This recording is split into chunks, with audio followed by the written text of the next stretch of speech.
Welcome back to another one of the recipes from this cookbook. It is the Nightmare Before Christmas official cookbook and entertaining guide. I'm really just doing the recipes and trying them out and seeing how well they actually turn out. Today's does not have a picture yet again, so I'm just showing you the cover of the cookbook right now. This is the Mayor Spider Deviled Eggs, a classic party appetizer. Deviled eggs never seem to go out of style. These protein-packed snacks are topped with black olive spiders as a nod to the Mayor's arachnid bow tie. Supposed to make 24 deviled eggs, and it is supposed to be easy. And it also says as a tip that we can sprinkle like parsley or cilantro if you want to add that to the yolk mix, or we can add smoked paprika on top. That's what I've always been taught you do with deviled eggs. But again, we do not have a picture to base this off of, so this will be fun. I think it's going to be like all of the Pinterest ones that you've seen for years, where we make a little spider out of the olives, but we shall see. So let us jump in to the recipe. All right, so step number one is to take a pan, and this is a large saucepan. I think 12 eggs are gonna fit in here just fine. So you take a dozen eggs, gonna put them in here with some cold water. We go through a lot of eggs in our house, so we get the 60 pack that you can get at Walmart. Then we're gonna add some cold water. Now, with it being not the like huge spaghetti pan size, I think this is about as close as we're gonna get for covering it. I have made hard-boiled eggs many a times, so it'll be fine.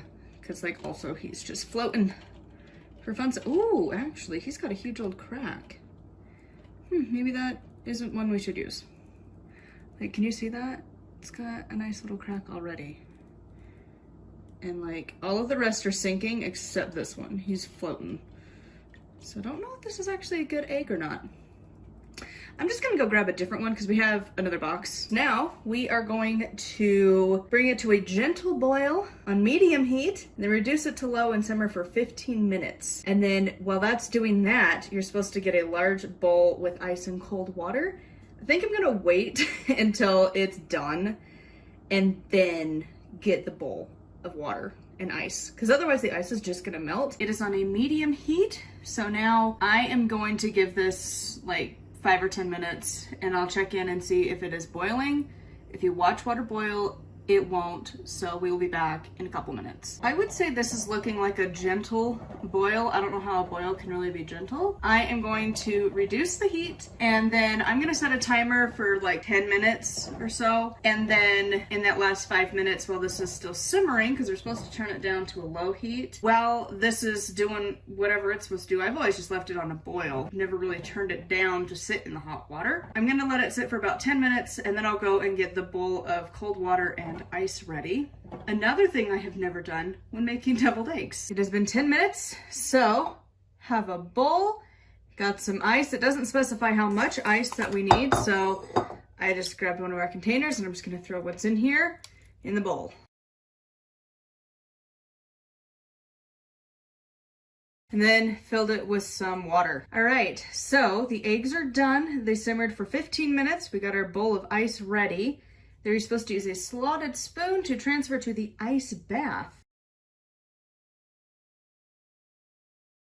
Eggs are in their happy little ice bath, and then we are supposed to set this aside for another 10 minutes until they are cool to the touch. Continuing along, we now have sat in the ice water over here for 10 minutes. I have a plate ready, and I also have a bowl over here, because what we are doing so we're supposed to peel the eggs. So I'm gonna try it their way first. And then my mom and I have been seeing this hack all over online of a different way to get the eggs out of the shell. So I'm gonna try both just for funsies. So their instructions is to remove it from the water, lightly tap each egg against a work surface. So we're gonna work surface with my plate. And then you're just supposed to crack the shell all over. And like roll it back and forth. And then you're supposed to peel this off, because that's gonna be easy. Yep, already it's starting to dig into them. The system is not happening. It just easily takes off chunks. Thankfully, this isn't for like a dinner party or anything, so I don't really care how they look. It's just spooky time and I wanna have spooky foods. All right. Nailed it. So I'm gonna rinse this off because the shell tends to break into itty bitty pieces, and then put it on our plate. So for this next one, I'm gonna try the trick that everyone has been talking about online this year, I swear. So you're supposed to crack just the top and the bottom.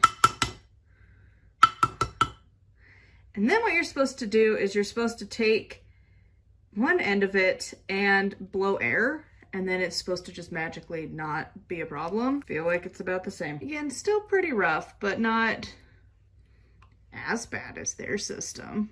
So now do that for all of the other ones.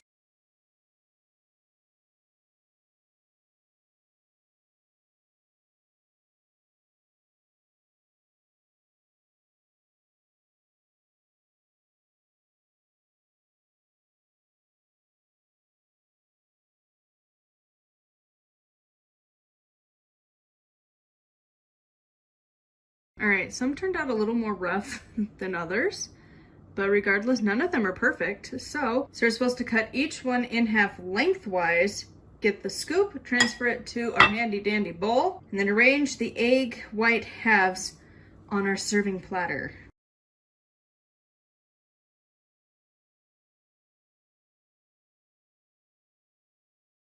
It doesn't really specify how we're supposed to scoop this out. All right, they are halved and separated, and only one crapped out and broke in half. So not bad really for 24 of these. Got all of our yolks, so now we're going to make the yolk innards. All right, so we add our mayo to the mix first. Don't you just love your life when it doesn't fit?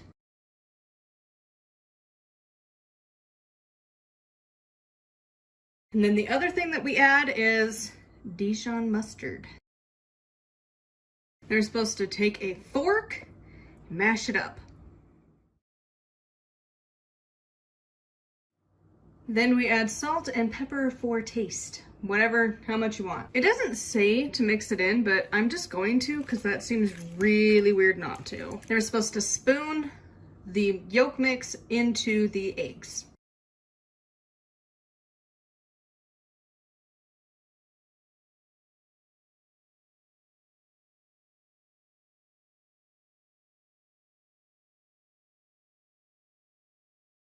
Got these filled, sort of, ish, vaguely, something like that. I ended up with just a teensy bit left over, but not too bad, pretty equal for going back in with extra stiff. So now we are on to the last step, which is the decorating. So you have to get 24 olives.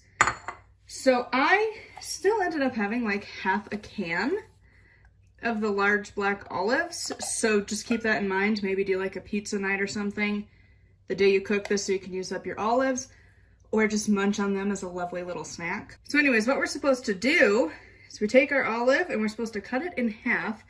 And yes, am I going extra by using a like steak knife instead of a butter knife? Yup. Okay, cut it in half lengthwise. And then we're supposed to take half and put it on one of the eggs. It doesn't really say where on the egg, because usually there's like the long end and the short end, so I don't know. Guess we'll just go middle. Oh, it does say in the center of the yolk. I'm just an idiot. It's fine. Then we're supposed to cut the remaining into thin little slices. We need 8 of them. I don't think you're going to be able to cut a little olive half into 4. I got 6. It's close enough.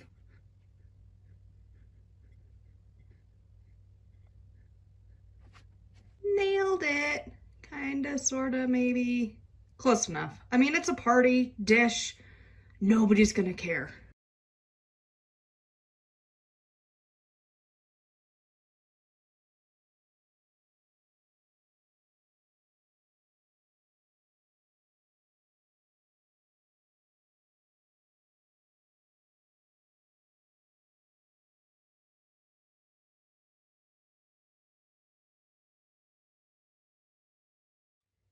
And so here we are. These are all of the deviled eggs.